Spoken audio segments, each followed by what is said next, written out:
Hey y'all, IrixGuy here. Welcome back to another AI with IrixGuy video. And if you haven't subscribed already, be sure to do so and ring that bell, and that'll notify you whenever I post another video. Within this video, I want to talk about what are the tools that are required to get started with AI video creation. Now, I've got a lot of videos that I've created using AI. I've got a lot of video tutorials that I've created using AI. But within this video, I want to talk about the tools specifically that are required to create AI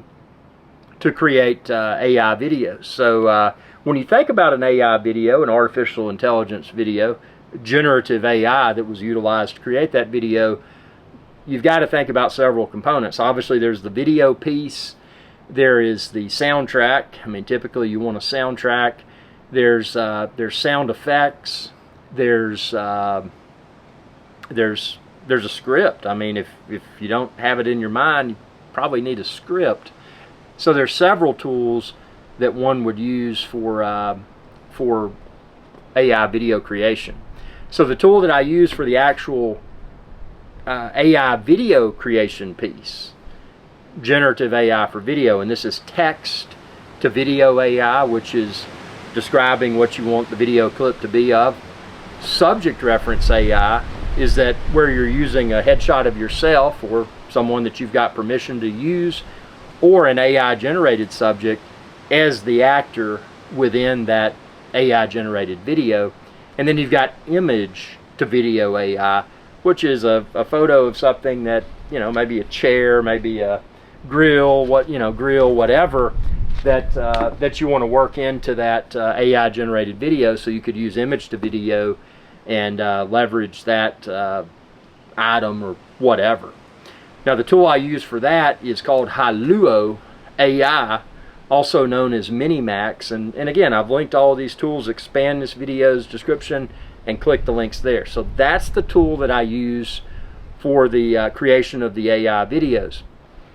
Then, to stitch them all together, actually a basic tool, and I had to purchase it. I use it on both of my Macs, my MacBook Pro and then also my Mac Mini. It's Final Cut Pro 11. Final Cut Pro 11, in my opinion, is the best video editing software on the market today. There's a lot of people that use Adobe Premiere, which is good.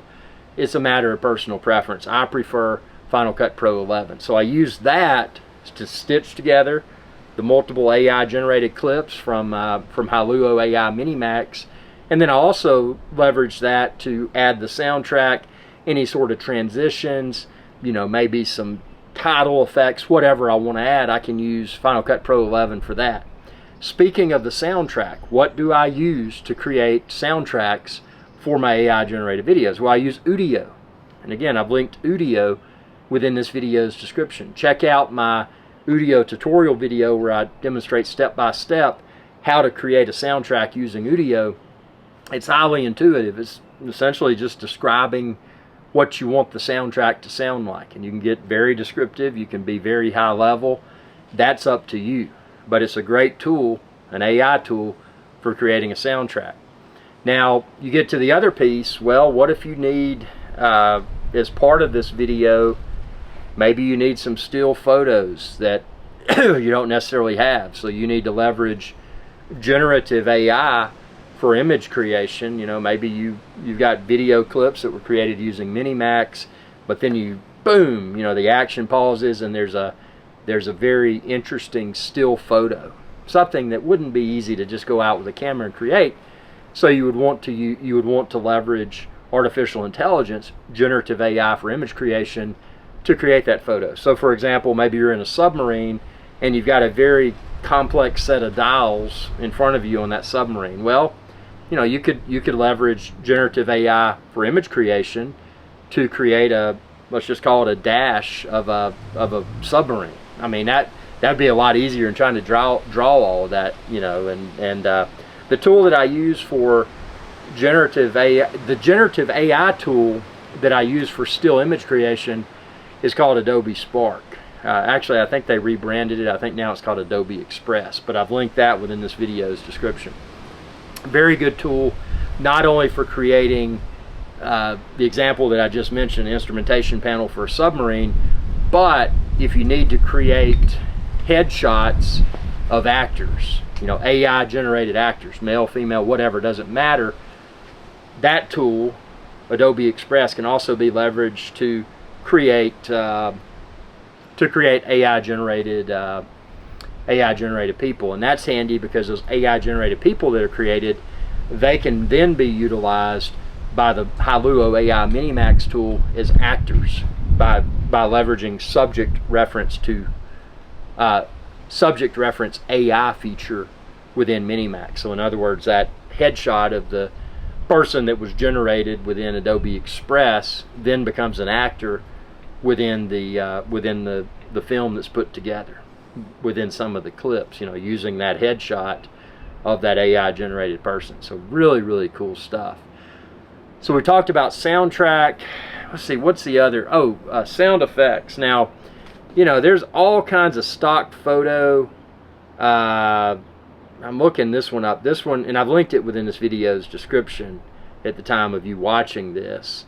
But I want to tell you the name of it here. Let's see. Yeah. So there's another cool tool that I've used for sound effects and that sort of stuff.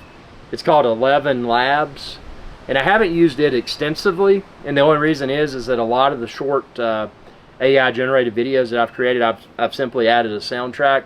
But 11 Labs is a cool tool for generating spoken parts, for sound effects. Maybe you've got, you're in the case of the submarine or whatever, you turn a knob and it makes a sound. It's a great way to create sound effects without having to go to a traditional stock sound effect type service. More customized that way, in my opinion. But these are the components that I use. I mean, I've got Minimax to create the AI generated video clips. I've got Adobe Express to create, still photos or a still photo headshot of an actor that's going to appear within some of the clips of my video. And then I've got Udio to create the soundtrack for the video. And I've got Final Cut Pro 11 to stitch it all together. And I've got 11 Labs if I need sound effects, spoken parts, whatever. And I'm able to piece all of that again. I keep going back to Final Cut Pro 11. It wouldn't have to be Final Cut Pro 11. Like I said, you may use Adobe Premiere, which is fine, but that traditional video editing software where you can paste it all together and really make it look nice. And sometimes you may want to retime the clips, because at least at the time of filming this video, videos created using AI, they're typically around 6 seconds or so. But if you retime those clips within Final Cut Pro 11, for example, you could, in essence, turn a 6.